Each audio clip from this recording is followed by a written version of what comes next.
This video is brought to you by True Tales of Buried Treasure, the largest collection of old treasure magazines in the West. On our website, you can search for individual treasure stories by region, or buy our original magazines themselves. To pay us a visit, please click on the link in the description. Enjoy. Since the daring Argonauts of 49 carved their desperate path across the unforgiving wasteland later named Death Valley, legends of immense mineral wealth have taken root and spread throughout the region. The very names of the towering mountain barriers that encircle the valley reflect its formidable nature. The Panamint Range to the west, the ominously named Black and Funeral Mountains to the east, the Grapevines to the north, and the Cottonwoods and Last Chance Range forming its rugged boundary. Even today, these landscapes remain perilous to the unprepared and the unwary. Among the many tales of treasure whispered in these mountains, one stands out, though it is less known than others: the legend of the lost octagonal gold pieces. Despite lacking formal documentation, this legend has persisted for nearly a century. I first heard of these peculiar gold coins from my friend Dan Thomas in Indian Wells Valley. His account led me to Dr. James Henry, a chiropractor in our town, who, in turn, directed me to Everett Bean and his wife Thelma, both avid treasure hunters. Though Everett ran a jewelry store in town, his true passion lay in prospecting and seeking out lost riches. The next clue in our search came from Burdett Fox, son of Ridgecrest pioneer Joe Fox.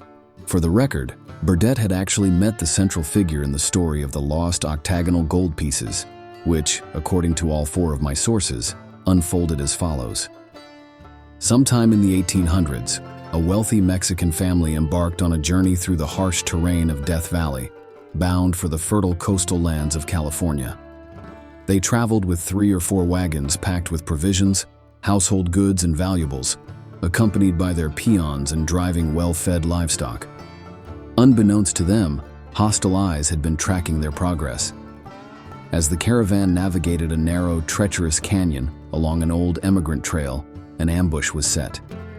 The towering rock walls provided the perfect trap, leaving the travelers with no escape. When the attack was over, only 2 young children survived. The rest of the party had been slaughtered. Rather than killing the children, the attackers, believed to be a renegade band of Native Americans, took them as captives.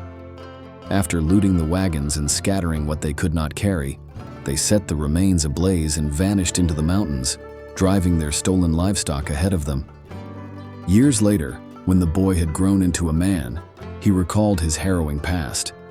He remembered how the tribesmen, fascinated by the brilliance of the gold coins from his parents' chest, wore them as ornaments. Eventually, as the encroaching presence of white prospectors stirred unease, the tribal chief ordered that the coins be hidden. The gold was gathered into an empty barley sack and cast into a deep crevice between 2 massive boulders in the secluded canyon where the tribe had made their hidden camp. A stream ran through this canyon, attracting game, while the surrounding slopes provided pine nuts, an essential food source. The children, now accustomed to life among their captors, lived in uneasy peace until one day, news arrived that more outsiders had been spotted approaching the mountain they called Tucky, their word for mountain sheep. Fear gripped the tribe. The white children were suddenly forbidden to roam freely, lest their presence be discovered and raise uncomfortable questions. That night, as the fire crackled in the hidden camp, uncertainty loomed over them all. That night at the campfire, hidden from sight, the boy, known as Two, later anglicized as Tosky, overheard a chilling conversation. The tribe had decided his and his sister's fate. Fearing that one day white men might discover the children and learn of the massacre, they were convinced that swift and brutal retribution would follow. To protect themselves, they had resolved to eliminate the last living witnesses. Realizing the imminent danger, Tosky wasted no time. He rushed to find his sister, grabbed a handful of pine nuts from a nearby basket for sustenance, and led her away under the cover of darkness. He did not seek out white settlers, for he feared them nearly as much as he feared the vengeful warriors who would surely pursue them. Instead, he focused on putting as much distance as possible between themselves and their captors. Days passed, and when no pursuers appeared, Toski knew they had escaped safely. The children survived on pine nuts, lizards, snakes, and whatever else Toski could catch. His years among the tribe had taught him how to find hidden springs to quench their thirst, and he took every precaution to leave no trace of their path. Eventually, they reached the well-traveled trails at the base of the great snow-capped Sierra Nevada. There, kind-hearted miners and prospectors found them and took them to Tehachapi, a small settlement further south, on the way to the pueblo of Los Angeles. The siblings remained in Tehachapi as they grew into adulthood, but Toski never forgot that somewhere in the Panamint Mountains, his parents' gold lay buried. As the years passed, he remained convinced that he could recall the exact location of the treasure. With the renegade Indians long gone from their former strongholds, Toski finally felt safe enough to return and search for the hidden canyon, the twin boulders, and the deep crevice where the octagonal gold pieces had been concealed. He made several attempts, venturing back into the rugged terrain, but despite his best efforts, he was never able to rediscover the precise spot. Today, those rare octagonal gold coins are valued at an astonishing $1,000 apiece. Burdett Fox, who passed away recently, had heard this tale firsthand from old Toski himself nearly 30 years ago when the two became friends in the desert town of Trona, near the dry expanse of Searles Lake. Thelma Bean, one of the treasure hunters intrigued by the legend, has her own theory about the lost hoard. She believes she has seen the massive cleft rocks in Hall's Canyon on the western side of the Panamints. Only someone's already blasted the rock trying to reach the bottom, she says. There's a lot of debris still in the way, but whoever did it must have thought they were onto something. Today, Hall's Canyon is part of an Indian reservation, once home to a man known as Indian George.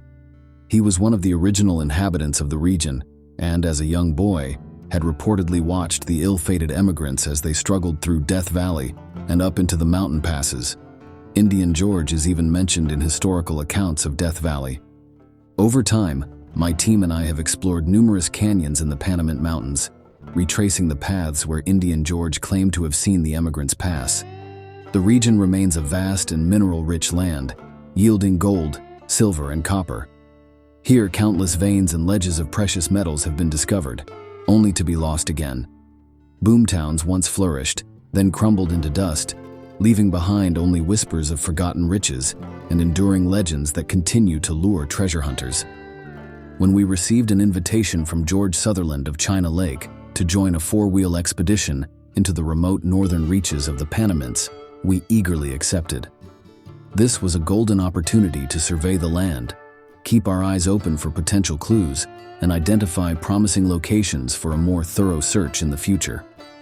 Interestingly, Grotto, a prospector from the early 1900s, once claimed that he had worked at the Tucky gold mine. This mine, which operated from the early 1900s until 1935, sits within the same mountains where the legend of the lost octagonal gold pieces was born. Whether the treasure remains buried beneath those twin boulders or has been lost forever to time in the shifting desert, one thing is certain: the Panamint Mountains still guard their secrets well. Gold had once been discovered in the upper reaches of Tucky Mountain, and the ore was processed with cyanide on site. Water, essential for this operation, had been painstakingly piped in from springs on the western slopes of the mountain. As our caravan made its way through Panamint Valley, we caught sight of Hall's Canyon beyond Ballarat, the ghost town that had once served as a supply hub for the Panamint mines. Gazing at the rugged landscape, I turned to my husband, Al, and remarked, "Just look at all those canyons. There must be at least 1,000 in this 49-mile stretch. Searching for those gold coins will be like looking for a needle in a haystack." He chuckled. "Elimination, my dear Mrs. Watson," he said with a grin. "Surely you don't expect to stumble upon a fortune in just a few outings, do you?"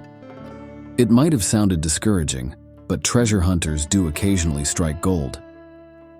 There are two primary entrances into Death Valley from the Panamint Valley side, one through Wild Rose Canyon, once known as Windy Canyon to the old burro men, and another through Town Pass farther north.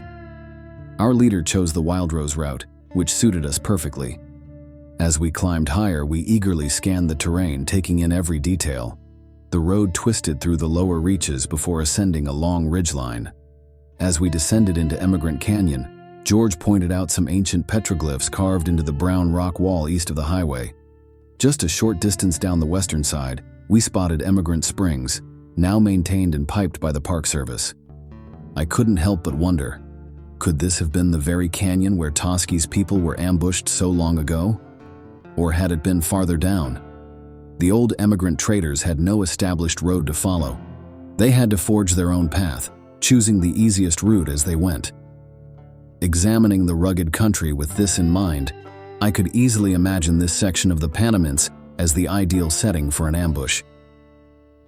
Emigrant Canyon Road eventually merges into Town Pass Road, just above the northern reaches of Death Valley itself. Our safari trail wound across the lower foothills of Tucky Mountain, about 2 miles from Emigrant Springs. It quickly became clear why only four-wheel drive vehicles had been invited. Our path was a rough, water-worn course that barely passed for a road. Even with high clearance, there were moments when it was questionable whether we'd be able to push forward. This was a route meant only for seasoned backcountry explorers, those prepared to use raw muscle and shovels to carve a way through if needed. The narrow canyon terrain fascinated us. A sheer cliff loomed on one side, while a smaller ridge hemmed us in on the other, creating a tight passage. Caves and overhangs dotted the rock face, and it wasn't hard to imagine that if the Indians had once sought refuge in the hidden recesses of Tucky Mountain, they had chosen wisely. Long ago, streams must have coursed through these canyons, and spring sites were still visible, evidence that this had once been a prime habitat for both game and birds. As we moved deeper into the wilderness, we even startled a small herd of mountain sheep from their sheltered perch. But it was when we reached the summit that my pulse quickened. From this vantage point, one could oversee all movement in the valley below, a perfect observation post. Here, in absolute secrecy and safety, warriors could have plotted an ambush, watching and waiting for the right moment to strike. Of course, this trip wasn't meant to be a treasure hunt. It was an expedition for pure exploration and enjoyment. We would have to return on our own now that we knew how to access this hidden road leading into Tucky's secret domain. Today was about wandering through the abandoned mines, feasting on delicious venison steaks, courtesy of George Sutherland, alongside our picnic lunch, and reveling in the privilege of experiencing a place few ever get the chance to see. Yet, as we climbed among the giant boulders and scrambled through the canyons of Tucky Mountain, I couldn't shake a lingering question. Had old Toski, 30 years ago, ever thoroughly explored these mountains as a possible location for an Indian campsite? Had he searched beyond just a single canyon, or a secluded valley littered with rocks and boulders of every imaginable size? There was only one way to find out if our theory held any truth: return to this remote place with a plan to spend as much time as necessary, carefully exploring every potential clue. Thanks for watching. If you'd like to read the original article or purchase the magazine from which it was taken, please check out our website, truetalesofburiedtreasure.com.